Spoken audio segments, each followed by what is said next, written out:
మేము ఏమంటున్నామంటే ప్రజలన్నీ గమనిస్తున్నారండి. ప్రజలు రేవంత్ రెడ్డి గారి ఆలోచన విధానం ఏంటంటే ప్రజలు అజ్ఞానులు, వారికి ఏం తెలియదు, వారు ఏం చెప్పినా నమ్ముతారు అని చెప్పి ఆయన ఒక ఇంటర్వ్యూలోనే చెప్పిండు. ఇంతకుముందు ఎప్పుడో పాత ఇంటర్వ్యూలు తీసి చూస్తే ఆయన్నే మాట్లాడిండు కదా.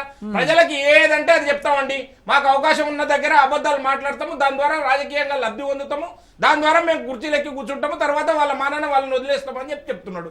అదే ఇక్కడ చేయడం కోసం చూస్తున్నాడు. ప్రజలు మోసం చేస్తారనుకోవాలా అంటే ఇంకా అందరం పార్ట్ అండ్ పార్సల్. ప్రజలు మేము అట్లా మోసం చేస్తేనే నమ్ముతారు, మేము నిజం చెప్తే నమ్మే పరిస్థితి ప్రజలు లేరు. ఇప్పుడు మా కంపల్సరీ ఇప్పుడు మేము గెలవాలనుకుంటే తెలంగాణ కాదు మొత్తం భారతదేశంలో ప్రజలు మమ్మల్ని రాజకీయ నాయకులు మోసం చేయాలని కోరుకుంటుండ్రు. ప్రజలు మేము నిజం చెప్తే వాళ్ళు నమ్మరం కాదు, ఇష్టం ఉండదు వాళ్ళకు. నమ్మకపోవడం వేరు. నేను కూడా నీకెందుకు అంతకంటే ఇప్పుడు నేను నా ఆస్తి అమ్మను ఉచితంగా ఇస్తే మా బాస్ అమ్మాడు, కేసీఆర్ అమ్మాడు, ఎవరు ఆస్తి అల్టిమేట్ గా మీ దగ్గర నుంచే గుంజుకుంటాం. మీకు ఆ మాత్రం తెలియదా?